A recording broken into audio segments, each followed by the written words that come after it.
भाभी को प्रणाम, प्रतिमाधारी को वंदना, बाकी सभी को जय जिनेंद्र। दीदी को प्रणाम, रत्नाधारी की वंदना, सबको जय जिनेंद्र। हाँ बोलिए। हाँ बोलिए। दीदी को प्रणाम, सबको जय जिनेंद्र। ललिता जी को प्रणाम, सबको जय जिनेंद्र।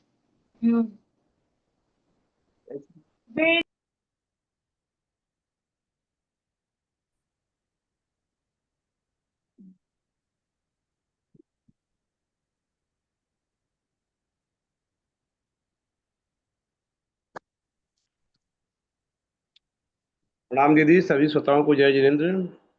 मंगलाचरण शुरू करने की कृपा करें।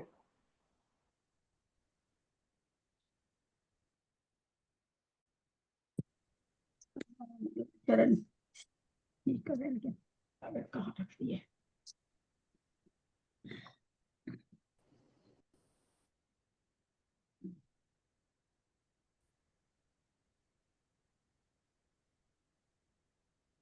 म्यूट।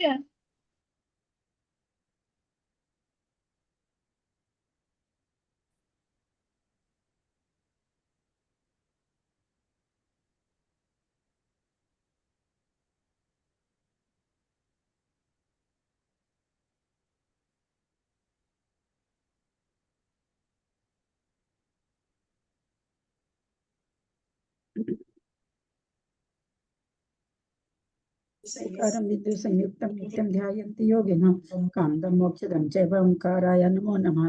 अगर सदगन होगा चालीसा कल भूतल कलंका अज्ञान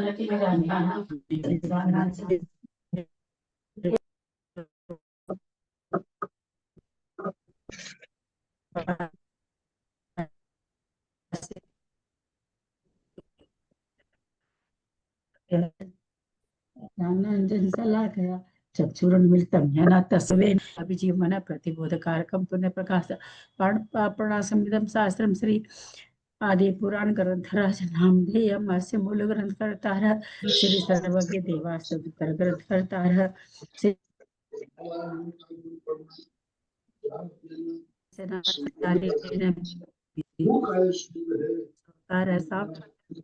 मंगलम भगवान वीरो मंगलम गौतमो गणि मंगलम कुंदादेव जैन धर्मो मंगलम सर्वमंगल मांगल्यम सर्व कल्याण कारकम प्रधानम सर्वधर्मानां जैनम जयतु शासनम सरस्वती नमस्तुभ्यं वरदे कामरूपिणि विद्यारंभं करिष्यामि सिद्धिर्भवतु मे सदा।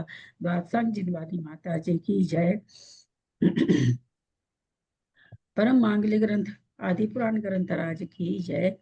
जयसन आचार्य जी की जय। जिनसे आचार्य की जय। पन्नालाल जी साहित्यकार जी की जय। अढ़ाई दीप में विराजमान सभी आचार्य उपाध्याय सर्व साधु के चरणों में नमोस्तु नमोस्तु नमोस्तु। सभी आरिका माता जी के चरणों में बंदा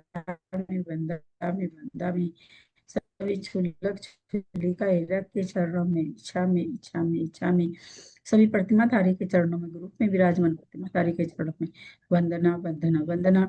ग्रुप में विराजमान कुछ जनों का सादर चरण स्पर्श सभी से सादर जय जिनेंद्र। श्रीमते सकल ज्ञान साम्राज्य भीम से धर्मचक्रवृत्ते भद्रे नमः संसार भीमुषे। बोलो आदिनाथ भगवान की जय। शुरू करें भाई साहब। प्रणाम दीदी, सभी बड़ों को प्रणाम। भाई साहब को आंटी, सभी बड़ों को सादर जय जिनेंद्र। सभी वृत्ति को वंदना, बड़ों को प्रणाम, जय जिनेंद्र। लेते जी उच्चारण स्पर्श, भैया जी को जय जिनेंद्र प्रणाम। सभी को वंदना, सभी को सादर जय जिनेंद्र, सभी को सादर जय जिनेंद्र। आदरणीय ललिता दीदी को प्रणाम, सभी को जय जिनेंद्र। सभी बड़ों को सादर प्रणाम, सभी को सादर जय जिनेंद्र। 22वें पर्व पेज नंबर 530 श्लोक नंबर 239 से आज हम दूसरे और तीसरे कोट का जिसमें वर्णन किया गया है उस स्वाध्याय का रिवीजन करेंगे। आज मेरी आवाज ठीक आ रही है ना? हाँ आ रही है भाई साहब, ठीक आ रही भाई। है ना? तो हम लोगों ने इसके पहले 10 ध्वजाओं का वर्णन पढ़ा था। पहले कोट में 10 ध्वजाएं होती हैं जिसका वर्णन पढ़ा था कि 108 करके एक ध्वजा थी वे, तो एक एक दिशाओं में 1080 ध्वजा और सभी दिशाओं में, चारों दिशाओं में मिलाकर 4320 ध्वजा। ये सब वर्णन पढ़े थे पहले कोट का। अब आज दूसरे कोट का वर्णन पढ़ते हैं कि उन ध्वजाओं के अनंतर ही भीतर के भाग में चांदी का बना हुआ एक बड़ा भारी कोट था, जो कि अद्वितीय, अनुपम होने पर भी द्वितीय था। यद्यपि वह अद्वितीय था, अद्वितीय अर्थात उसकी कोई उपमा नहीं हो सकती, लेकिन फिर भी वह द्वितीय था। ऐसे सुंदर अलंकारिक शैली में वर्णन किया आचार्य महाराज ने कि अद्वितीय होने पर भी था दूसरा, क्योंकि वह दूसरा कोट था और वह चांदी का बना हुआ था। पहले कोट को हमने पढ़ा स्वर्ण में था और ये दूसरा कोट चांदी का बना हुआ है। इसमें भी चांदी के बने हुए 4 गोपुर द्वार सुशोभित हो रहे थे। अनेक आभरण सहित तोरण लगे हुए थे और उन गोपुर द्वारों में जो निधियां रखी हुई थी वे कुबेर के ऐश्वर्य की भी हंसी उड़ाने वाली बड़ी भारी कांति को फैला रही थी। पहले कोट में भी गोपुर द्वारों में निधियों का वर्णन हम लोगों ने पढ़ा था, तो उसमें पढ़ा था कि वो निधियां अनुजनन भगवान को उन निधियों से कोई भी आसक्ति नहीं, बिल्कुल भी, और वे निधियां द्वार के ऊपर रख दी गई थी, ऐसा वर्णन उसमें आया था। और यहाँ कह रहे हैं कि गोकुल द्वारों में जो निधियां रखी हुई थी वे इतनी ऐश्वर्यशाली निधियां थी, कुबेर के ऐश्वर्य की भी वे हंसी उड़ा रही थी। उस कोट की और बाकी सब विधि आचार्य कहते हैं कि पहले के कोट के वर्णन के साथ जो कही चुकी है, पहले कोट में हमने जो जो वर्णन पढ़ा वही सब वर्णन यहाँ भी आएगा, इसलिए पुनरुक्ति दोष के कारण इसका विस्तार के साथ वर्णन दूसरे कोट का उतना ज्यादा नहीं किया जा रहा है। फिर भी कह रहे हैं संक्षेप में कि पहले के समान यहाँ भी प्रत्येक महावीथी के दोनों ओर 2 नाट्यशालाएं थीं। जैसे पहले कोट में 2 नाट्यशालाएं थीं, यहाँ भी थीं और 2 धूप घट रखे हुए थे। इस कक्षा में विशेषता इतनी है कि धूप घटों के बाद गलियों के बीच के अंतराल में कल्प वृक्षों का वन था। जैसे पहले कोट का जब हमने वर्णन पढ़ा तो वहाँ 4 वनों का के नाम आए थे, अशोक वन, सप्तक्षर वन, चंपक वन और आम्र वन, और यहाँ पर कल्प वृक्ष के वन है। ये इतना अंतर है। यहाँ कल्प वृक्षों का वन था जो कि अनेक प्रकार के रत्नों के कांति से फैलने से वे वृक्ष दैदीप्यमान थे। वृक्ष बहुत अधिक दैदीप्यमान थे। पहले कोट के वर्णन में हमने पढ़ा था कि वे इतने प्रकाशमान थे कि वहां दिन और रात का अंतर नहीं समझ में आता था। तो यहाँ कह रहे हैं कि अनेक प्रकार के रत्नों की कांति से दैदीप्यमान हो रहा था। अनेक प्रकार की माला, वस्त्र तथा आभूषणों से वे कल्प वृक्ष सुशोभित थे, इसलिए अपनी शोभा से राजाओं के समान जान पड़ते थे। कि कल्प वृक्षों की उपमा यहाँ राजाओं के साथ करते हुए उसके बहुत से दृष्टांत दे रहे हैं कि जिस प्रकार राजा बहुत ऊंचे अथवा उदार होते हैं, उसी प्रकार वे वृक्ष भी उत्तम छाया से, उत्तम कांति से युक्त थे। राजा जैसे उदार होते हैं वैसे वे वृक्ष भी उदार थे, वे सबको छाया प्रदान करते थे और अनेक प्रकार की वस्तुओं की प्राप्ति रूपी फल से वे सुशोभित हो रहे थे। उन कल्प वृक्षों को देखकर ऐसा मालूम होता था मानो अपने 10 प्रकार के कल्प वृक्षों की पंक्तियों से युक्त हुए देवकुरु और उत्तर कुरु ही भगवान की सेवा करने के लिए आ गए हों।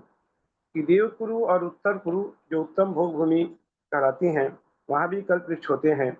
तो ऐसा लगता था कि साक्षात देवकुरु और उत्तर कुरु ही यहाँ समौशरण भूमि में भगवान की सेवा करने के लिए उतर आए हैं। उन कल्प वृक्षों के फल आभूषणों के समान जान पड़ते थे। उन वृक्षों के नीचे छायातल में देव और धर्मेंद्र अपने अपने भवनों में प्रेम छोड़कर वहीं पर चिरकाल तक क्रीड़ा करते रहते थे। अपने भवनों से उन्हें अब प्रेम नहीं रहा था। जो देव थे और धर्मेंद्र आदि थे, अपने भवनों से प्रेम को छोड़कर अब वे यहाँ इन कल्प वृक्षों की छाया में चिरकाल तक क्रीड़ा करते थे। ज्योतिष्क देव ज्योतिरंग जाति के कल्प वृक्षों में, कल्पवासी देव दीपांग जाति के कल्प वृक्षों में और भवनवासियों के इंद्र मालांग जाति के कल्प वृक्षों में यथा योग्य प्रीति धारण करते थे। ये प्रश्न का विषय हो सकता है कि कौन से देव किन वृक्षों में प्रीति धारण करते थे, जो यहाँ पर दिया है। कहने का तात्पर्य यह है कि जिस देव को जो वृक्ष अच्छा लगता था वे उसी के नीचे क्रीड़ा करते थे।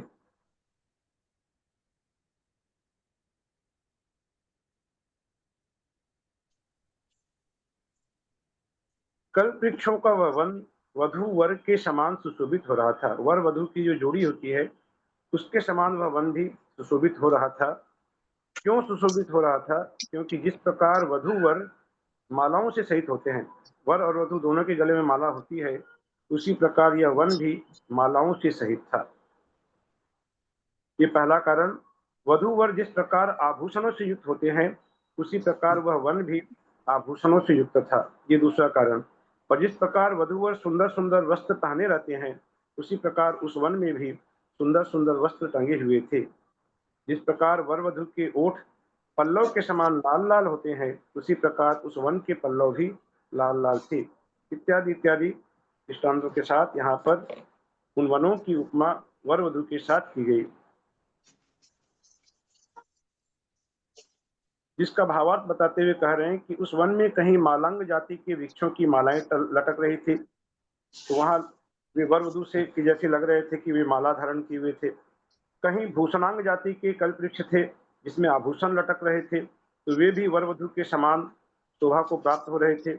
और कहीं वस्त्रांग जाति के वृक्ष थे जहां पर तरह तरह के सुंदर सुंदर वस्त्र टंगे हुए थे, तो उन वस्त्रों को देखकर भी वर वधू का स्मरण हो आता था। एक दो जन का खुला हुआ है, थोड़ा म्यूट कर लीजिए ना, बार बार वो आ रहा है ऐसे, वो पिक्चर उनका आ रहा है। फिर मंजू सरावगी जी और अमराबाई इनका म्यूट कर लीजिए। उन कल्पवृक्षों के मध्य भाग में सिद्धार्थ वृक्ष थे। सिद्ध भगवान की प्रतिमाओं से अधिष्ठित होने के कारण उन वृक्षों के मूल भाग बहुत ही देदीप्यमान हो रहे थे। इसके पहले के भी 4 वन हमने जो पढ़े, उन चारों वनों में भी चैत्य वृक्ष थे जिनमें भगवान की प्रतिमाएं आदि नीचे में थी। यहाँ भी वैसा ही वर्णन मिल रहा है कि वृक्ष के मूल भाग में ये सिद्ध भगवान की प्रतिमाओं से अधिष्ठित होने के कारण वे मूल भाग बहुत ज्यादा देदीप्यमान हो रहे थे। पहले चैत्य वृक्षों में जिस शोभा का वर्णन हम पढ़ आए हैं, वह सब शोभा इन सिद्धार्थ वृक्षों में भी हमें लगा लेना चाहिए। किंतु विशेषता कितनी है?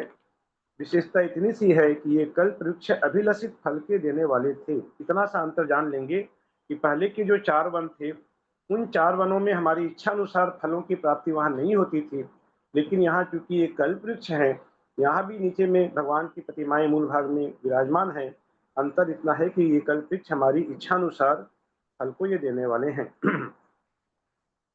वनों में कहीं बावड़ियां, कहीं नदियां, कहीं बालू के ढेर, कहीं सभागृह आदि सुशोभित हो रहे थे। उन कल्प वृक्षों की वन वीथी के भीतर की ओर चारों तरफ से वन वेदिका घिरे हुई थी। वह वन वेदिका सुवर्ण की बनी हुई थी और 4 गोपुर द्वारों से वह वन वेदिका सहित थी। गोपुर द्वारों में तोरण और मंगल द्रव्य रूप संपदाओं का वर्णन हम लोग पहले पढ़ चुके हैं, तथा उनकी लंबाई चौड़ाई आदि का जो वर्णन पहले हमने पढ़ा था, वैसा ही हमें यहाँ भी जानना चाहिए।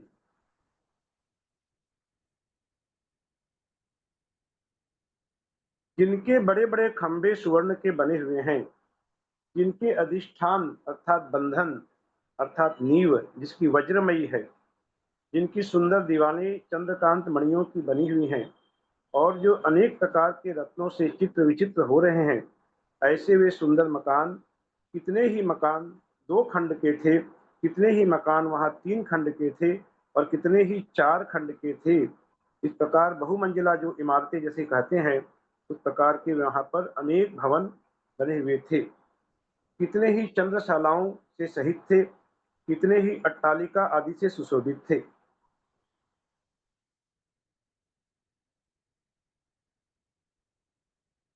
कहीं पर कूटागार अर्थात अनेक शिखरों वाले मकान, कहीं पर सभागृह, कहीं पर प्रेक्षागृह।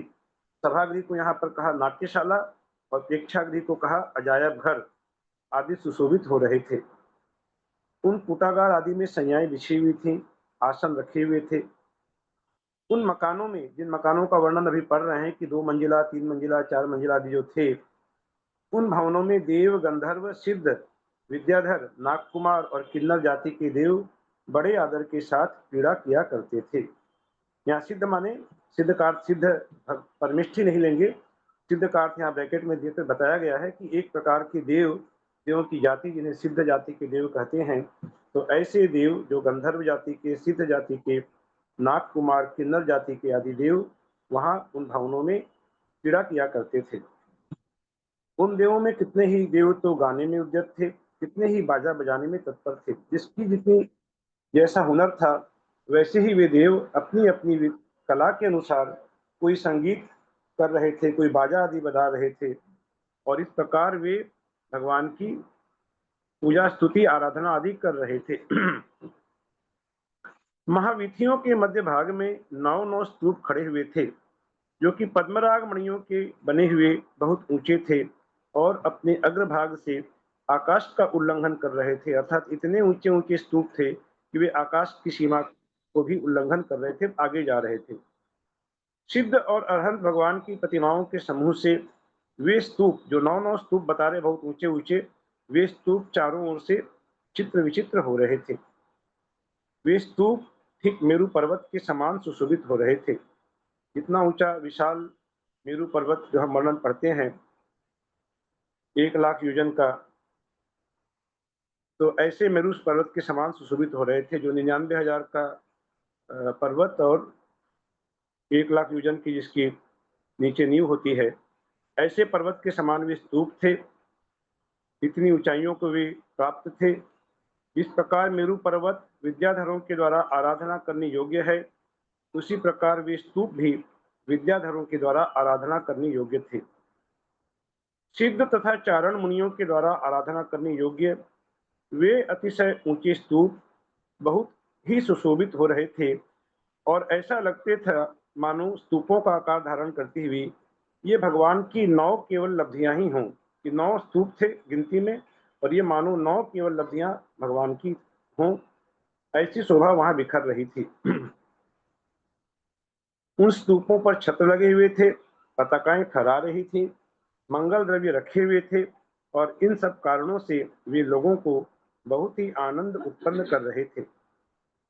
उन स्तूपों पर जो जिनेंद्र भगवान की प्रतिमाएं विराजमान थीं, भव्य लोग उनका अभिषेक कर उनकी स्तुति और पूजा करते थे तथा प्रदक्षिणा देकर बहुत ही हर्ष को प्राप्त होते थे।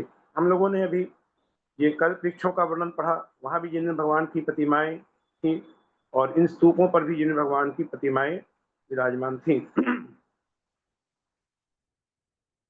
स्तूपों और मकानों की जो पंक्तियों का भी वर्णन पढ़ा, उससे घिरी हुई पृथ्वी को उल्लंघन कर उसके कुछ आगे चलते हैं तो अब हमें तीसरे कोट का दर्शन होता है। दूसरे कोट का वर्णन यहाँ हम लोगों ने पढ़ा, अब हम तीसरे कोट में पहुंच गए हैं, जो कि आकाश के समान स्वच्छ स्फटिक मणि का बना हुआ कोट है, जो कि ऐसा सुशोभित हो रहा था मानो आकाश ही उस कोट रूप हो गया हो, उस कोट मय आकाश ही हो गया हो। विशुद्ध परिणाम होने से और जिनेंद्र भगवान के समीप ही सेवा करने से वह कोट, वह जिनेंद्र भगवान के समीप है। पहला कोट तो जिनेंद्र भगवान से दूर है, दूसरा कोट भी कुछ कम दूरी पर है लेकिन वह भी दूर है, और तीसरा कोट जहाँ आ गए हैं भगवान समीप आ गए हैं, साक्षात भगवान। ये कह रहे कि जिनेंद्र भगवान के समीप होने से, सेवा करने से यह कोट भव्य जीव के समान सुशोभित हो रहा था, क्योंकि भव्य जीव भी विशुद्ध परिणामों के धारक होते हैं, और जिनेंद्र भगवान के समीप रहकर ही उनकी सेवा जिस प्रकार भव्य जीव करता है, उसी प्रकार यह तीसरा कोट भी जिनेंद्र देव के बिल्कुल समीप होने के कारण उनकी सेवा मानो कर रहा था। इसके सिवाय यह तो एक कारण हो गया कि भव्य जीव के समान उसकी उपमा दी गई।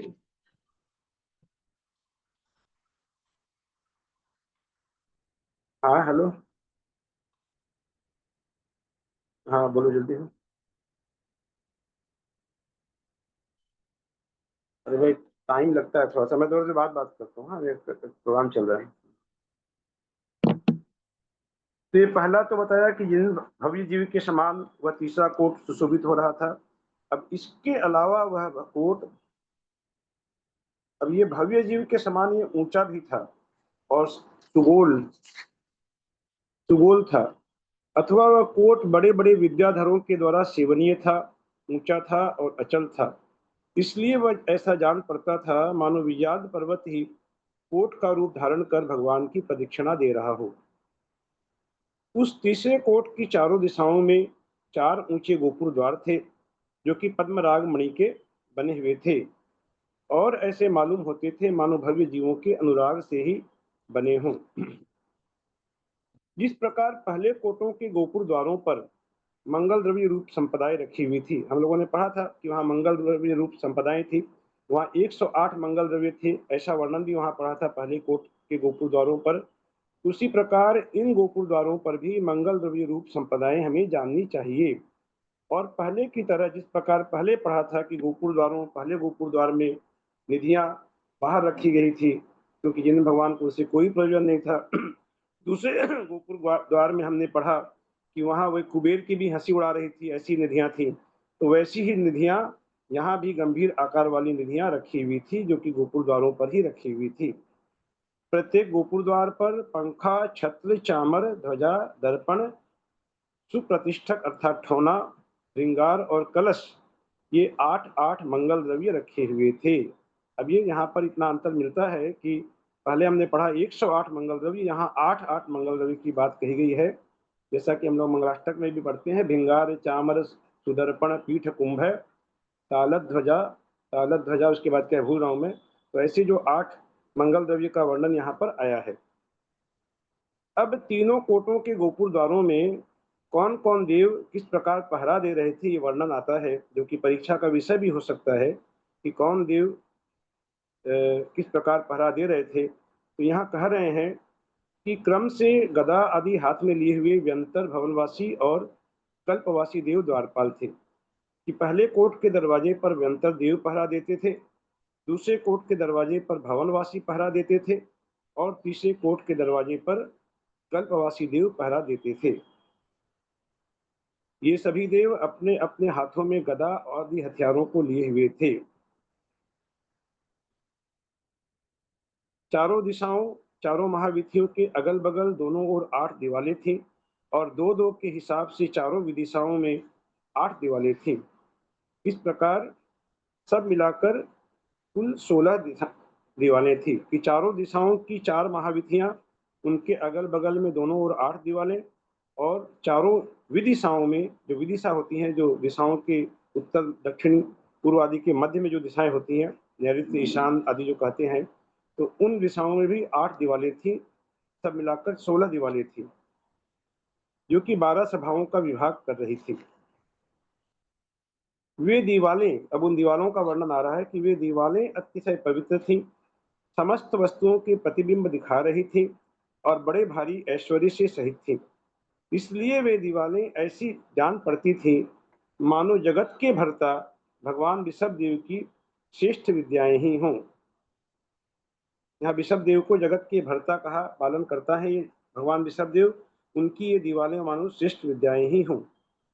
उन दीवालों के ऊपर रत्नमय खंभों से खड़ा हुआ और आकाश फटिक का बना हुआ बहुत बड़ा भारी शोभा युक्त सी मंडप बना हुआ था। अब हम सी मंडप में पहुंच गए हैं, ये वर्णन करते करते। ये वहां शोभा युक्त सी मंडप बना हुआ था। वह सी मंडप वास्तव में सी मंडप था, जैसा नाम वैसा ही उसकी सार्थकता नाम की है कि वास्तव में वह सी मंडप था। क्यों? क्योंकि यहाँ पर परमेश्वर भगवान ऋषभ देव ने मनुष्य, देव और धर्मेंद्रों के समीप तीनों लोकों की श्री को स्वीकार किया था। यहाँ पर भगवान विराजमान थे, इसीलिए श्री मंडप कहना बिल्कुल सार्थक है। यह नाम बिल्कुल सार्थकता को प्राप्त करता है कि तीनों लोकों के समस्त जीवों को स्थान दे सकने के कारण जिसे बड़ा भारी वैभव प्राप्त हुआ है कि तीनों लोकों के कितने भी जीव आ जाएं, वहाँ स्थान की कमी नहीं होती, और कोई ठस ठस कर भी नहीं बैठते, सब बिल्कुल आराम से वहाँ बैठते हैं। तो ऐसा वह श्री मंडप आकाश के अंत भाग में ऐसा सुशोभित हो रहा था मानो प्रतिबिंबित हुआ कोई दूसरा ही आकाश हो। कहने का तात्पर्य यह है कि उस श्री मंडप का ऐसा अतिशय था कि उसमें एक साथ तीनों लोकों के समस्त जीवों को बहुत आरामदायक रूप से सब स्थान मिल सकता था। कोई भी कष्ट नहीं, बिना किसी कष्ट के सब आराम से वहां बैठते थे, और वह अतिशय ऊंचा और स्वच्छ था। उस श्री मंडप के ऊपर यक्ष देवों द्वारा पुष्प वृष्टि होती थी, फूलों के समूह, वहां पर बराबर फूलों की वृष्टि होती रहती थी।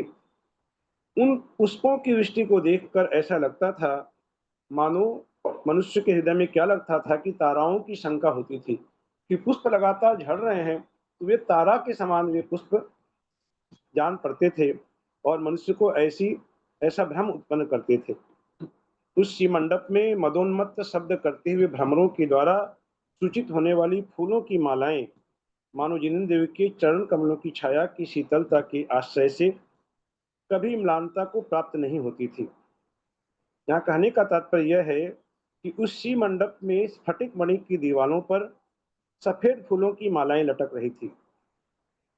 अब वे रंग की समानता के कारण अलग से तो पहचान में आती नहीं थी कि स्फटिक मणि की दीवारें हैं, जो कि बिल्कुल सफेद दीवार, स्फटिक मणि मानी सफेद दीवार है, और वहां पर सफेद रंग की मालाएं, तो वे मालाएं अलग से पहचान में नहीं आती थी। सफेद में सफेद रंग मिक्स हो जा रहा था, लेकिन उन पर जो काले काले भ्रमर बैठे हुए थे उन मालाओं के ऊपर, उनसे पहचान होती थी कि ये भ्रमर भी माला के रूप का आकार ले लेते थे, कि माला है और माला के ऊपर भ्रमर भी गोलाकार रूप से वहां बैठे हुए हैं।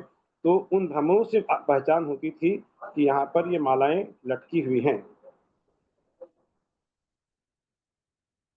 वे मालाएं कभी मुरझाती नहीं थी, जिससे ऐसा मालूम होता था मानो भगवान के चरण कमलों की शीतल छाया का आश्रय पाकर ही वे कभी नहीं मुरझाती थी। कि शीतल छाया धूप में कुछ तो मुरझा जाते हैं, लेकिन जहाँ भगवान की ऐसी शीतल छाया जिन मालाओं को प्राप्त है भगवान के चरणों की, तो वे मानो कभी मुरझाती नहीं थी। पेज नंबर 535 में पढ़ रहे हैं, श्लोक नंबर 285 से। उस शिव मंडप में नील कमलों के उपहारों पर बैठी हुई भ्रमरों की पंक्ति रंग की सदृशता के कारण अलग से दिखाई नहीं देती थी। अब देखिए, यहाँ पर पहले तो कहा कि स्फटिक मणि पर सफेद मालाएं और उनमें भ्रमरों की पंक्ति, जिससे माला की पहचान हो जाती थी। अब जहाँ पर नील कमल हैं, उन नील कमलों के ऊपर, ये तो सफेद मालाएं की बात हुई, अब नील कमलों के ऊपर जो नीले रंग के भ्रमर बैठे हुए हैं, तो वहां पर वे एक में हो रहे थे और वे अलग से दिखाई नहीं देती थी कि वे नील कमल की मालाएं। अब समझ में नहीं आता था कि कैसे समझे कि यहाँ पर नील कमल हैं। तो कैसे समझ सकते थे? न केवल गुंजार शब्दों से प्रकट हो रही थी कि वहां पर जो गुनगुनाहट हो रही थी उन भ्रमरों की, उससे समझ में आता था कि यहाँ पर नील कमल हैं। आहा, जिनेन्द्र भगवान का यह कैसा अद्भुत महात्म्य था कि केवल 1 योजन लंबे चौड़े उस शिव मंडप में, कि 12 योजन का पूरा समौशरण है, जिसमें शिव मंडप का आकार कितना बताया, 1 योजन का। उस 1 योजन मात्र लंबे चौड़े शिव मंडप में तीनों लोगों के मनुष्य, सुर और असुर, एक दूसरे को बाधा न देते हुए, तीनों लोगों के माने जितने भी आ सकते हैं, कोई यहाँ पर स्थान की कमी कभी नहीं पड़ती थी। तो ऐसे मनुष्य, सुर और असुर बिना किसी एक दूसरे को बाधा दिए हुए बहुत आराम से बैठ सकते थे। यह कैसा महात्म्य था। उस शिव मंडप में स्वच्छ मणियों के समीप आया हुआ हंसों का समूह, यद्यपि उन मणियों के समान रंग वाला था।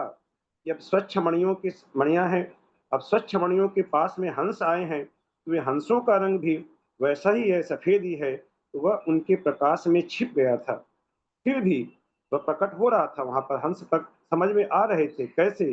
क्योंकि हंस के आकार से नहीं समझ में आ रहे थे, क्योंकि सफेद मणियों में सफेद हंसों का आकार छिप गया था, लेकिन हंसों का जो मधुर शब्द वहां हो रहा था, उन मधुर शब्दों से वे हंस प्रकट में आ रहे थे।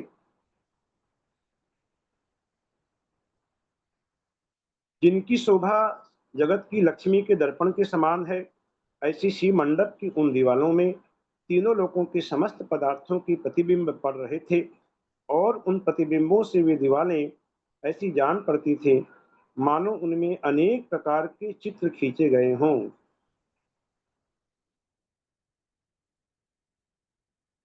तीनों लोगों के पदार्थों के जब प्रतिबिंब पड़ रहे हैं, तो वे चित्र विचित्र अनेक प्रकार के वहां पर मानो चित्रकारी की गई है, ऐसी वे दीवालें वहां जान पड़ती थी। उस शिव मंडप की फैलती हुई कांति के समुदाय रूपी जल से जिनके शरीर नहलाए जा रहे हैं, ऐसी कांति की छटा वहां पर बिखर रही थी। उस कांति की छटा से जो देव और दानव जो नहा रहे थे, उस कांति में दीप्तिमान वहां पर प्रकाश में जो नहा रहे थे, तो वे देव और दानव ऐसे जान पड़ते थे मानो किसी तीर्थ में स्नान ही कर रहे हों।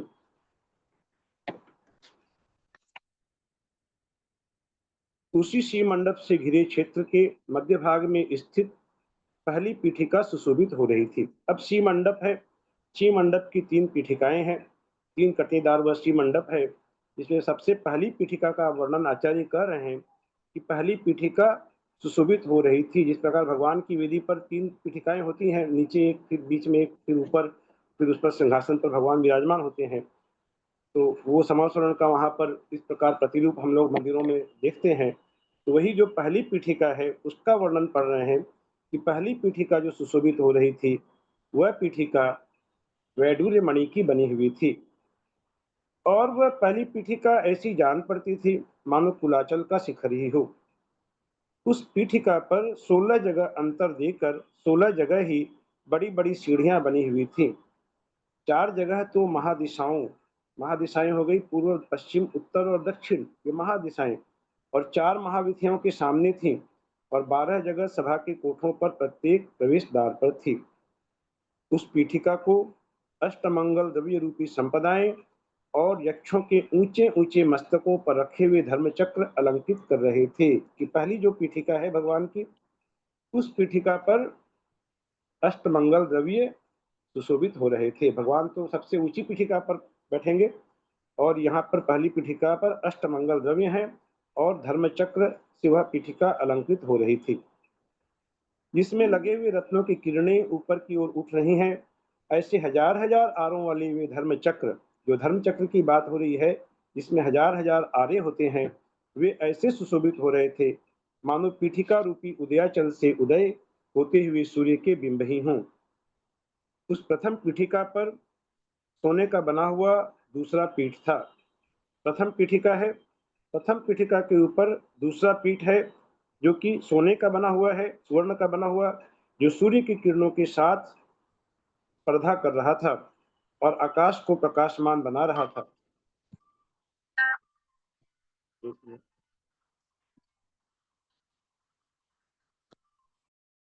भैया जी, वेडूर मणि का रंग क्या होता है?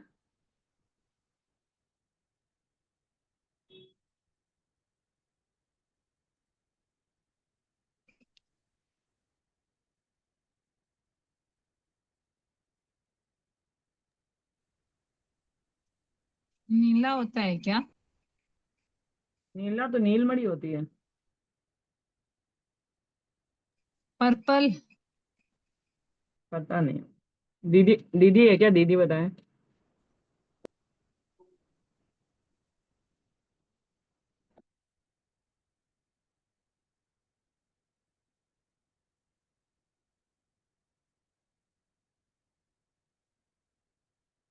दीदी म्यूट है।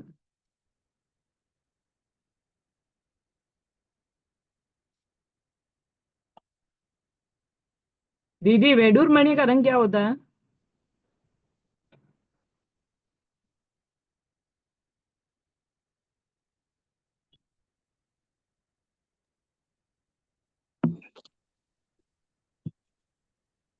आगे बढ़े। ये वेडूर मणि का रंग क्या होता है? वैडूर्य मणि, वैडूर्य मणि का रंग तो पूरा ध्यान में नहीं आ रहा है। चांदी का सा होना चाहिए रंग, शायद शायद।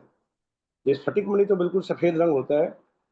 पद्मराग मणि जो है वो लाल रंग की होती है, और बाकी तो है कि इंद्र नील मणि जो है वो नीले रंग की होती है। मरकत मणि हरे रंग की होती है। वैडूर्य मणि का देख के बताएंगे दीदी, थोड़ा याद नहीं बता पा रहे हैं अभी। तो उस प्रथम पीठिका पर स्वर्ण का बना हुआ दूसरा पीठ था, जो सूर्य की किरणों को स्पर्धा कर रहा था। ये हम लोग पढ़ लिए यहाँ पर। अब उस दूसरे पीठ के ऊपर 8 दिशाओं में 8 बड़ी बड़ी ध्वजाएं सुशोभित हो रही थी। जिस दूसरे पीठ का वर्णन अभी चल रहा है, उस दूसरे पीठ के ऊपर 8 दिशाओं में 8 बड़ी बड़ी ध्वजाएं सुशोभित हो रही थी। 8 दिशाओं में 8 ध्वजाएं। इसके पहले जो हम लोगों ने ध्वजाओं का वर्णन पढ़ा था वहां पहले कोट में, वो तो थी 108 दिशाएं, ध्वजाएं थी, और 10 दिशाओं में थी वे। और ये 8 दिशाओं में 8 बड़ी बड़ी ध्वजाएं जो बहुत ऊंची थी। अब एक इनके मिनट। वेडूर मणि का रंग हरा, हल्का पीला भी होता है, भूरा भी होता है, लहसुनिया करके जो एक रत्न आता है वो वेडूर मणि का ही होता है। लहसुनिया करके से हाँ, लहसुनिया करके ये कई रंग का होता है। मुख्य रूप से जैसे हल्का पीला होगा, भूरा होगा, हरा भी होता है। और ये बिल्ली की आंख के जैसा चमकदार होता है। किसके जैसा चमकदार होता है? हाँ, बिल्ली की आंख के किसके जैसा जैसा चमकदार? चमकदार होता है। बिल्ली की आंख के जैसा। अच्छा। हाँ, कोई कोई काला भी होता है ये बेडूरी बनी, हम्म। कई रंगों की होती है।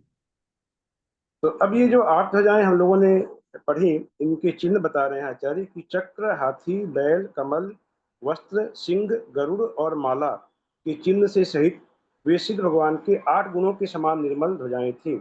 ये ध्वजाएं यहाँ पर उनकी उपमा दे दी कि भगवान के 8 गुण सिद्ध भगवान के, उनके समान में ध्वजाएं भी निर्मल थी और बहुत अधिक सुशोभित हो रही थी। कि वहाँ 10 ध्वजाओं का जो हमने वर्णन पढ़ा, उनमें भी ये सब चिन्ह आए थे। तो 2 ध्वजा और थी उनमें, तो कौन से चिन्ह उनमें थे जो जिन चिन्ह की ध्वजा यहाँ पर नहीं है, ये पढ़ के देख लीजिएगा। तो वे ध्वजाएं ऐसी जान पड़ती थी मानो पाप रूपी धूलि का मार्जन ही कर रही हो अथवा पाप रूपी धूलि को झाड़ ही रही हो। उस दूसरे पीठ पर तीसरा पीठ था। अब तीसरे पीठ का वर्णन आ रहा है कि जो कि सब प्रकार के रत्नों से बना हुआ था, बड़ा भारी था, अंधकार के समूह को जो नष्ट कर रहा था। वह पीठ 3 कटनियों से युक्त था तथा श्रेष्ठ रत्नों से बना हुआ था, इसलिए ऐसा सुशोभित हो रहा था मानो उस पीठ का रूप धरकर सुमेरु पर्वत ही भगवान की उपासना करने के लिए आया हो। तो दीदी, यहाँ पर मेरी एक जिज्ञासा है कि ये यहाँ बता रहे हैं कि वह पीठ 3 कटनियों से युक्त था। तो 3 कटनियों का से युक्त जो हमारे मंदिरों में जो वेदी होती है 3 कटनी से युक्त, तो वह मतलब कि वो तीसरे पीठ का ही पूरा वर्णन है जो 3 कटनी से युक्त जो वेदी होती है जिन मंदिरों में।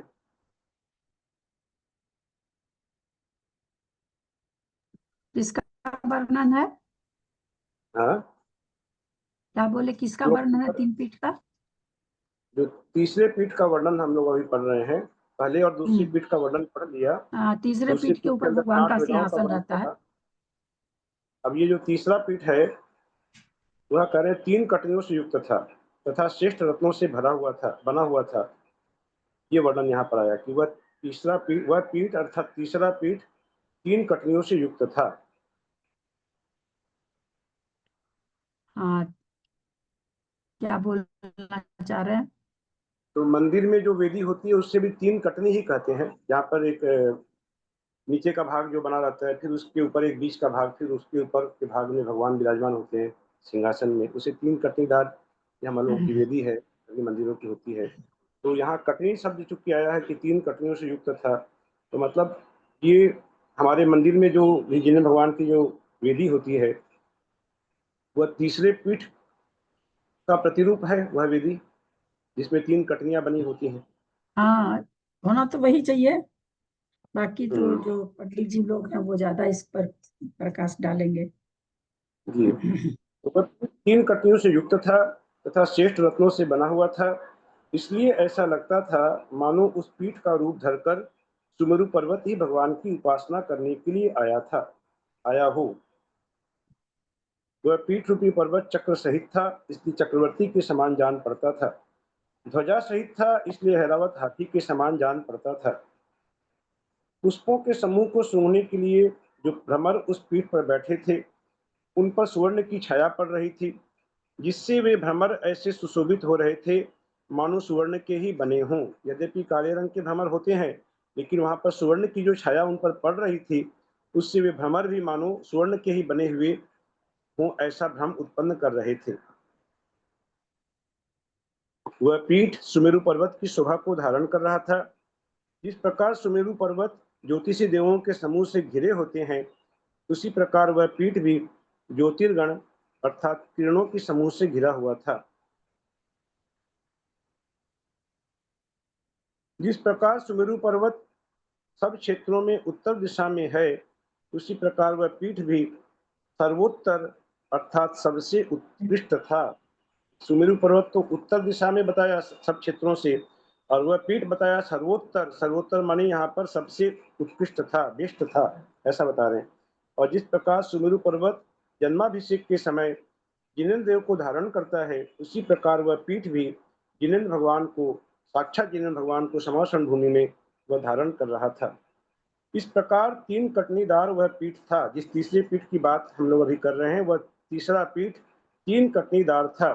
उसके ऊपर विराजमान हुए जिनेंद्र देव ऐसे सुशोभित हो रहे थे जैसे कि 3 लोग के शिखर पर विराजमान हुए सिद्ध परमेष्ठी सुशोभित होते हैं। 3 लोग के शिखर पर जैसे भगवान सिद्ध भगवान होते हैं, वैसे ही वहां सबसे ऊंचे स्थान पर जिनेंद्र देव विराजमान थे और वे बड़े सुशोभित हो रहे थे। आकाश के समान स्वच्छ स्फटिक मणियों से बने हुए तीसरे कोट के भीतर का विस्तार 1 योजन प्रमाण था। तीसरे कोट के भीतर का प्रमाण एक योजन विस्तार था। इस प्रकार तीनों वन, अब यहाँ पर थोड़ा उस समर्षण भूमि के जो विस्तार है उसका ब्रेकअप बता रहे हैं। उसका क्या है कि तीसरे कोट के भीतर का विस्तार 1 योजन प्रमाण था। जैसा कि हम लोग पहले ही पढ़े हैं कि 1 योजन होने के बावजूद भी वहां सभी प्राणी बहुत आराम के साथ बैठ सकते थे, तो ये भीतर का विस्तार बताया 1 योजन। इसी प्रकार तीनों वन, जिनमें लता वन, अशोक आदि के वन ये और कल्प वन, ये मतलब ये कटनी मतलब तीसरा कोट भी 1 योजन का था और श्री मंडप की भूमि भी 1 योजन की थी। तो ये तीसरा कोट तो जैसे ये श्री मंडप भूमि से ऊपर होगा ना, 1 2 3 कटनी, तो तीनों हाँ, बराबर के थे क्या? सब एक ही नाप, 1 योजन के थे क्या? मंडप भूमि का विस्तार बताया 1 योजन, जो अभी हाँ पहले पढ़े। श्री मंडप हाँ, भूमि का विस्तार 1 योजन, और यहाँ बता रहे हैं कि तीसरे कोट के कोट का भीतर का भीतर। विस्तार 1 योजन। तो तीसरे कोट के भीतर ही तो श्री मंडप भूमि है, वहां पर ही तो तीसरे कोट के अंदर ही श्री मंडप भूमि है, वहां पर ही। तो ये श्री मंडप तीसरा कोट तो वो हुआ ना जो भगवान का भी मतलब श्री मंडप तो और तीसरा कोट तो जैसे भगवान जहाँ 12 सभाएं बनी 3 हुई कोट है, बनते हैं, वो बोला हुआ कौन? जिसका हम लोगों ने पढ़ा ना कि वो 16 दीवानें वहां पर भाग कर रही थी 12 सभाओं को, अभी जो पढ़ा वर्णन, हाँ तो तीसरे कोट के अंदर ही तो है श्री मंडप भूमि। हाँ, तो उसी अपेक्षा से यहाँ कह रहे हैं कि तीसरे कोट के भीतर का विस्तार बता रहे हैं, माने इनसाइड टू इनसाइड। तो इनसाइड टू तीसरा इनसाइड कोट तो बता रहे हैं। सबसे ऊपर वाला हुआ ना, नीचे वाला पहला कोट था, दूसरा कोट वो था, फिर तीसरा तो कोट तो सबसे ऊपर वाला जिसके ऊपर सिंहासन लग के भगवान विराजमान होंगे। तीसरे कोट के ऊपर फिर पीठ है। तीसरे कोट के ऊपर हम लोग पढ़े ना, 3 पीठ पढ़े हम लोगों ने। उन 3 पीठ में भी तीसरी पीठ पर 3 कटनी है। उस 3 कटनी में ऊपर में सबसे ऊपर भगवान विराजमान है। ये वर्णन पढ़ रहे हैं ना, वहां हाँ पर 3 का वर्णन पढ़े अलग अलग। पहली पीठ, दूसरी पीठ में 8 ध्वजाओं का वर्णन पढ़ा। फिर तीसरी हाँ, पीठ में 3 कटनीदार युक्त वह तीसरी पीठ है जिसके ऊपर भगवान विराजमान है। अब ये तीसरे कोट के भीतर का विस्तार कहा यहाँ पर, अर्थात भीतर का विस्तार माने इनसाइड टू इनसाइड, आउटसाइड नहीं बता रहे। भीतर अच्छा, भीतर में ये 1 योजन प्रमाण है। ठीक है। इसी प्रकार अब ठीक है, तीनों वन ठीक। बताए। तीनों वन में हम लोगों ने ये लता वन को एक अलग से पढ़ा। जब पहले कोट का वर्णन आ रहा था तो सबसे पहले लता वन, जो लता भूमि जिसे कहते हैं, उसका वर्णन पढ़ा। तो वो पहला विभाग किया लता वन। इसके बाद अशोक आदि के वन, अशोक आदि के वन माने उसमें चारों वन ले लेंगे, अशोक, सप्तच्छद, चंपक और आम्र, ये वन। और फिर बाद में कल्प वृक्ष वन। ये सब मिलाकर माने लता वन, अशोक आदि के वन और कल्प वृक्ष वन तथा ध्वजाओं से रुकी हुई भूमि, जो हम लोगों ने महाध्वजाओं का वर्णन पढ़ा, वहां से जो भूमि जिसमें ये रुकी हुई थी, माने जिस भूमि पर ध्वजाएं फहरा रही थी, ये सब 1 1 योजन प्रमाण था। मतलब ये समझ में आ रहा है कि लता वन 1 योजन, अशोक आदि के वन 1 योजन और कल्प वृक्ष वन भी 1 योजन, और ध्वजा से रुकी हुई भूमि का विस्तार वह भी 1 योजन। ये कह रहे हैं 1 1 योजन प्रमाण था। और परीक्षा भी धूली साल से 1 योजन चलकर थी। कि जो धूली साल का वर्णन हम लोगों ने पढ़ा, कि धूली साल जहाँ मानस स्तंभ का वर्णन पढ़ा, उसके पहले पढ़ा धूली साल पढ़ा। तो धूली साल परीक्षा जो थी वह धूली साल से 1 योजन आगे परीक्षा थी। वह सब विस्तार जिनेंद्र देव का कहा हुआ है। जिनेंद्र देव ने अपनी वाणी से यह सब विस्तार बताया है। अब आकाश फटिक मणियों से बने हुए कोट से कल्प वृक्षों के वन की वेदिका आधा योजन दूर थी। माने किससे किसकी दूरी कितनी है ये सब बता रहे हैं कि आकाश फटिक मणियों से बने हुए कोट से कल्प वृक्षों के वन की वेदिका, कल्प वृक्ष में भी उसके आगे चलकर वन की वेदिका का वर्णन पढ़ा। तो कल्प वृक्ष के वन की वेदिका आधा योजन दूर थी और उसी साल से प्रथम पीठ पाव योजन दूरी पर था। पहले पीठ के मस्तक का विस्तार आधे कोष का था। पहला जो पीठ है, पहली पीठ जो तीसरे कोट के अंदर जब हम लोग तीनों पीठ का वर्णन पढ़ा तो पहले पीठ के मस्तक का विस्तार, उसकी ऊंचाई आधे कोष की बता रहे हैं, आधे कोष का था। इसी प्रकार दूसरे और तीसरे पीठ की मेखलाएं भी प्रत्येक 750 धनुष चौड़ी थी। दूसरे और तीसरे पीठ की चौड़ाई बता रहे हैं, मेखलाएं भी ये 750। तीसरे पीठ की मेखला की चौड़ाई थी 750 धनुष। और महावीथियों अर्थात गोकुल द्वारों के सामने के बड़े बड़े रास्ते एक एक कोष चौड़े थे और 16 दीवालें, जिन 16 दीवालों का वर्णन पढ़ा जो 12 सभाओं का विभाग करती थी, ये 16 दीवालें अपनी ऊंचाई से 8वें भाग चौड़ी थी। जितनी ऊंचाई थी उससे 8वें भाग चौड़ी एक थी। मिनट, 8वां भाग माने कितना हुआ योजन आज या कोस? क्या चीज बताइए, फिर से बोलिए। अभी जो बता रहे हैं ऊंचाई से 8वां भाग चौड़ी थी, मतलब क्या चीज का 8वां भाग? 16 दीवालें जो है, दीवालों का वर्णन देखिए यहाँ पर पढ़ा, श्लोक नंबर 291 पर आइए, 291 में वहां लिखा है, जो पढ़ चुके हैं अभी, श्लोक नंबर 291 में उसमें लिखा है उस पीठिका पर 16 51 जगह मैंने अंतर 51 हाँ 251। 291 बोल रहे हैं, अच्छा 291 श्लोक नंबर। हाँ, हाँ उसमें लिखा है कि उस पीठिका पर 16 जगह अंतर देकर 16 जगह ही बड़ी बड़ी सीढ़ियां बनी हुई थी। हाँ, 4 जगह तो अरे मत 4 खोलो, महादिशा। अरे मत खोलो, देखो बैठ जाओ ना, बहुत डिस्टर्ब करिए। कुछ नहीं, मत खोलो, इतना ध्यान मत करिए।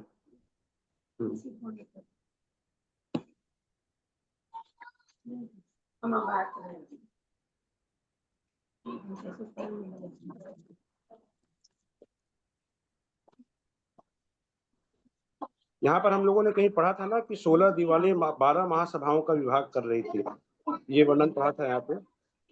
हाँ यहीं पे 91 291 4 हाँ। जगह तो 4 महादिशाओं अर्थात पूर्व पश्चिम उत्तर दक्षिण तो 4 इसमें महाविधियों। आगे पहले 16 दीवालों का कोई विस्तार नहीं बताया, ऊंचाई का कोई नाप नहीं बताया वैसे। ऊंचाई का विस्तार नहीं आया है, मैं बोल रहा हूँ। हाँ 16 दीवालें अपनी ऊंचाई से 8वें भाग चौड़ी थी। 8वें भाग चौड़ी थी माने, अगर 8वें भाग माने क्या कहेंगे कि अगर 1 योजन थी तो 1/8 भाग चौड़ी थी। 1/8 हाँ। उसकी 1 योजन ऊंचाई थी मान लीजिए, तो 1/8 भाग उसकी चौड़ाई थी।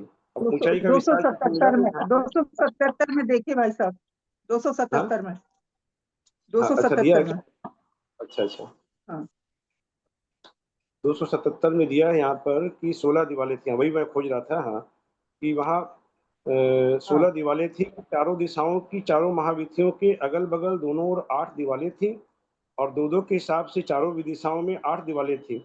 इस प्रकार 16 दीवालें थी जो कि स्फटिक कोट से लेकर पीठ पर्यंत लंबी थी और 12 सभाओं का विभाग कर रही थी। ऊंचाई का वर्णन नहीं दिया है, लंबाई बता रहे हैं कि स्फटिक कोट से लेकर पीठ पर्यंत लंबी थी और वे 16 दीवालें 12 सभाओं का विभाग कर रही थी। इतना वर्णन मिला है। अब जितनी भी ऊंचाई थी उसका 8वां भाग उसकी चौड़ाई थी। यहाँ पर ये हम लोगों को ये मानना होगा कि उन दीवालों की ऊंचाई का वर्णन पहले ऊंचाई कर का भी आया चुके हैं। है। हाँ, ये वर्णन आ गया। यहाँ पर बोल रहे हैं कि दीवारों की ऊंचाई का वर्णन पहले कर चुके हैं कि तीर्थंकर के शरीर की ऊंचाई से 12 गुनी ऊंचाई थी 12 दीवारों गुनी की। 12 गुनी ऊंचाई आ गई, तो 500 धनुष गुणा 12 12 गुनी कर माने मतलब 6000। 6000 धनुष ऊंचाई हो गई दीवारों की। और 6000 हाँ डिवाइडेड बाई 8 कर लीजिए तो वो चौड़ाई होगी उसकी। 6000 डिवाइडेड बाई 8 करेंगे तो वो चौड़ाई आ जाएगी। चौड़ाई 8 करेंगे। 6000 भागा 8। अब प्रथम पीठ रूप जो 3 पीठ हम लोगों का ने पढ़ा, अब उनका विस्तार बता रहे हैं कि प्रथम पीठ रूप जगती 8 धनुष ऊंची जाननी चाहिए और विद्वान लोग द्वितीय पीठ को उससे आधा ऊंचाई मानते हैं कि 8 धनुष यदि पहली पीठ की ऊंचाई है तो दूसरी पीठ की ऊंचाई 4 धनुष ऊंचा मानना चाहिए। इस प्रकार तीसरी पीठ भी 4 धनुष ऊंची थी तथा सिंहासन और धर्म चक्र की ऊंचाई एक धनुष की मानी गई है कि भगवान जिस सिंहासन 85 धनुष आता है ना, हाँ 85 85 धनुष। तो ये तो सब मतलब तीर्थंकर की शरीर की ऊंचाई से 12 गुनी है, तो मतलब सब तीर्थंकर के शरीर की ऊंचाई के हिसाब से ही नाप होएगा, मतलब उसी हिसाब से फिक्स नहीं है कोई नाप में। दीवार की ऊंचाई आ गई, शंकर के शरीर की ऊंचाई से 12 गुनी वो दीवारों की ऊंचाई आ गई। अब यहाँ पर पहली पीठ की ऊंचाई बता रहे हैं, दीवारों की बात वर्णन हो गया पूरा। अब पढ़ रहे प्रथम पीठ रूप जगती, उसकी ऊंचाई, जिस प्रथम पीठ है उसकी ऊंचाई 8 धनुष और दूसरी पीठ की ऊंचाई उससे आधा अर्थात 4 धनुष और तीसरी पीठ की ऊंचाई भी 4 धनुष और सिंहासन की ऊंचाई 1 धनुष, जिस सिंहासन पर भगवान विराजमान है वह 1 धनुष ऊंचा है और धर्म चक्र की ऊंचाई 1 धनुष। इस प्रकार ऊपर कहे अनुसार जिनेन्द्र भगवान की समव शरण सभा बनी हुई थी। अब उसके बीच में जिनेन्द्र भगवान के विराजमान होने का स्थान अर्थात गंधकुटी बनी हुई थी, उसका वर्णन भी मेरे मुख से सुनो। ये आचार्य कह रहे हैं, ये गौतम स्वामी कह रहे हैं कि मेरे मुख से सुनो। श्रेणिक राजा को बता रहे हैं कि गंधकुटी जो है जहाँ भगवान विराजमान है उसका वर्णन आज बता रहे हैं। तो देख के करते हैं। इस प्रकार जब गणनायक गौतम स्वामी ने अतिशय स्पष्ट, मधुर, योग्य और तत्वार्थ के स्वरूप का बोध कराने वाले वचनों से भगवान की समव शरण सभा का वर्णन किया, तब प्रातः काल के समय कमलिनियों का समूह प्रफुल्लित कमलों को जिस प्रकार धारण करता है, उसी प्रकार राजा श्रेणिक भी प्रफुल्लित मुख को धारण किए हुए थे। इतनी प्रसन्नता हुई इस समव शरण के वर्णन को सुनकर राजा श्रेणिक को कि जिस प्रकार प्रातः काल के समय कमलियों का समूह जिस प्रकार प्रफुल्लित कमलों को धारण करता है, उसी प्रकार राजा ने भी अपने प्रफुल्लित मुख को धारण किया था।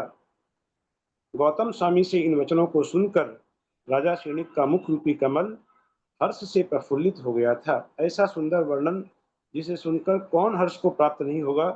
तो राजा श्रेणिक बहुत ही प्रसन्न हुए और मिथ्या दृष्टियों के मिथ्या मत रूपी अंधकार को नष्ट करने वाली अतिशय योग्य वचन संबंधी दोषों से रहित गौतम गंधर्व स्वामी की उस वाणी को सुनकर सभा में बैठे हुए सब लोग मुनियों के साथ साथ जिनेन्द्र भगवान में परम प्रीति को प्राप्त हुए।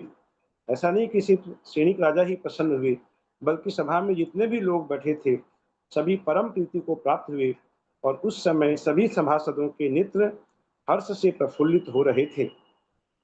जिनके केवल ज्ञान की उत्तम पूजा करने का अभिलाषी तथा उत्तम विभूति को धारण करने वाला इंद्र चारों निकायों के देव के साथ आकर दूर से ही नम्रीभूत हुआ था और समव शरण भूमि को देखता हुआ अतिशय प्रसन्न हुआ था। ऐसे श्री जिनेन्द्र देव सदा जयवंत रहें। क्या यह देवलोक की नई सृष्टि है? अब उस समव शरण को देख करके कितने प्रकार के लोगों के मन में चर्चाएं उठ रही थी। ये अलग अलग यहाँ पर बता रहे हैं, जितने मुख उतनी बात जैसे कहते हैं। तो सभी अपने अपने हिसाब से उस समव शरण भूमि का वर्णन कर रहे थे और कोई भी गलत नहीं थे, सब सही कह रहे थे। तो कैसे किस प्रकार से वर्णन कर रहे थे लोग? तो कोई कहते थे कि क्या यह देवलोक की नई सृष्टि है, क्या ये स्वर्ग ही यहाँ पर उतर आया है, ऐसा देख के लग रहा है समव शरण को देखकर। अथवा कोई कहते थे कि यह जिनेन्द्र देव का प्रभाव है, जिनेन्द्र भगवान के प्रभाव के कारण यहाँ पर ऐसी सुंदर रचना हुई है। अथवा कोई कहते थे ऐसा नियोग ही है, वे ये नियोग है कि भगवान को जब केवल ज्ञान उत्पन्न होता है तीर्थंकर भगवान को, तो इस प्रकार की समव शरण की रचना होती ही है, यह नियम है। तो कहते हैं ऐसा नियोग ही है। और कोई कहते थे कि यह इंद्र का ही प्रभाव है। इस प्रकार अनेक तर्क वितर्क करते हुए देवों के समूह में इस प्रकार के तर्क वितर्क उठ रहे थे, तरह तरह की कल्पनाएं उठ रही थी उस समव शरण को लेकर। तो ऐसे देवों के समूह जिसे बड़े कौतुक के साथ देखते थे, बड़े अचरज के साथ जिस समव शरण को देखते थे, ऐसी वह भगवान की समव शरण भूमि सदा जयवंत रहे। पहले कहा भगवान जिनेन्द्र देव सदा जयवंत रहे, आचार्य देव ने कहा। इसके बाद कहा कि इस प्रकार की यह अतिशय समव शरण भूमि यह सदा जयवंत रहे। इस प्रकार ये समव शरण के वर्णन करने वाला 22वां पर्व समाप्त हुआ। जब बोलो देवादिदेव आदिनाथ भगवान की जय। अब सोमवार को दीदी क्या 23वां पर्व ले लें क्या? 23वें पर्व की वाचना हो गई है? हाँ हो गई, वाचना तो हो गई। तो 23 वाला ले सकते हैं ना सोमवार को। कहाँ तक की वाचना अभी 24वां चल रहा है क्या अभी? 23 पूरा हो तो गया, इसका 24वां आंसर शुरू हो गया। 24वां शुरू हुआ है, अच्छा। तो 23 16 में दीवारें अपनी, वो इसका आंसर क्या होगा 8वां भाग का, मतलब जो ये देखिए 6000 डिवाइडेड बाय 8 बताया था आपको। देखिए की चौड़ाई जानना चाह रहे हैं ना, कैलकुलेटर निकालना होगा तब निकल जाएगा। देखिए तो 6000 डिवाइड 8 तो 85 आ रहा है, 85 धनुष होगा। हाँ वही होगा, अगर जो आ रहा है।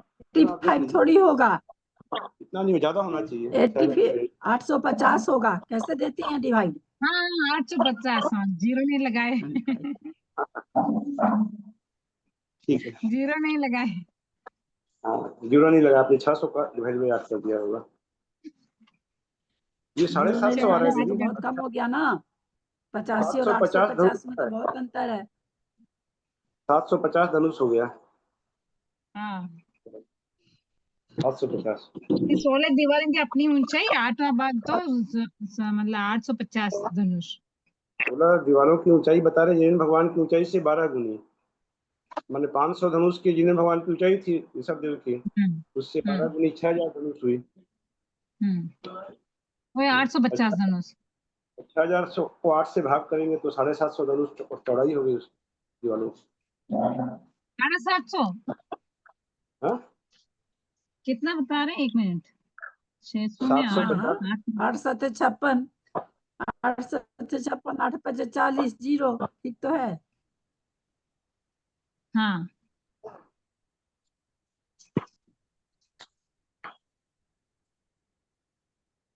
जिनवाणी स्तुति करें। पुष्पा जी हिंदी नहीं जा पड़ता है क्या? 750 इतना सा आएगा मैथ ना। नहीं जानेंगी तो फिर तो बड़ा मुश्किल है। इतनी छोटी छोटी मैथ को लिखना पड़ता है। ऐसे तो ऐसे खटाखट जबानी होने की चीज है ना मेरा। दीदी की जिज्ञासा बहुत रहती है, बहुत अच्छा है। श्रीनिक राजा के समान है। हाँ बहुत ये सबके बदले यही पूछ रहे थे, इसलिए किसी को पूछना नहीं पड़ता। ज्यादा प्रश्न करता है इनसे। श्रीनिक राजा की उपाधि दे दीजिए आगे तो बहुत हाँ अच्छा है। श्रीनिक हाँ राजा भी प्रश्न करते हैं ना बहुत ज्यादा, गौतम स्वामी से। ये अच्छा है। शंका करती तो और लोगों का भी खुल निकल जाता है। प्रश्न बहुत से लोग अच्छा है। बहुत कारण से नहीं पूछ पाते हैं। किसी को शर्म लगती है, किसी को कुछ लगती है। पूछ लेती है तो सबका हो जाता है। जिनवाणी स्तुति कर लेते हैं। मात्रा पदवाक्यहीनं मया प्रमादादि किञ्चनोक्तं तन्मे क्षमित्वा विदधातु देवी सरस्वती केवलबोधलब्धिं। बोधि समाधि परिणाम शुद्धि सात्मोपलब्धि श्री सौख्य सिद्धि। चिंतामणिं चिंतित वस्तुदाने तं वन्दे मानस्य ममास्तु देवी। जावाणी के ज्ञान ते सुझे लोकालो, सुवाणी मस्तक नमो सदा देत हो धो। हे जिनवाणी भारती तो ही जपो दिन रैन, जो तेरा शरणागहि सो पावे सुख चैन। देह जो अरिहंत को गुरु से हो निर्ग्रंथ, दया धर्म पालू सदा यही मोक्ष का पंथ। बोलो दास सांगिन वाणी माता की जय। काय संगम करो में हम।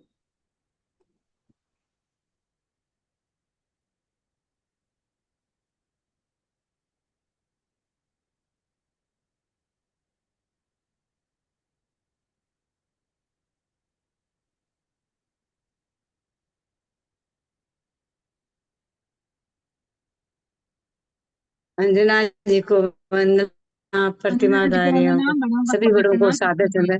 सभी को भैया सादर जी जय को जिन्हें, वंदना, भैया जी सबको को सादर सादर जय। जय ललिता जिन्हें, जी को सादर चरण ललिता को भैया जी सादर को जय भैया जिन्हें, जी को प्रणाम, सभी बड़ों को प्रणाम, सभी को जय भैया जिनेन्द्र। जी को अंजना जी प्रणाम, को सभी सभी को वंदना। को सादर जय वंदना, जिनेन्द्र। सभी भैया जी बड़ों को को जय प्रणाम। प्रणाम, जिनेन्द्र, सभी बड़े को को जय। प्रणाम, सबको जय जिनेन्द्र। ललिता ललिता जी को जी को जो वंदना, करते दीदी को हैं, प्रणाम, सभी अंजना बड़ों जी को को प्रणाम, सभी वंदना, को जय भैया जिनेन्द्र। जी को सादर जय भैया जिनेन्द्र, जी को सबको वंदना, सादर जय। सभी को वंदना, सभी बड़ों को सादर जय जिनेन्द्र।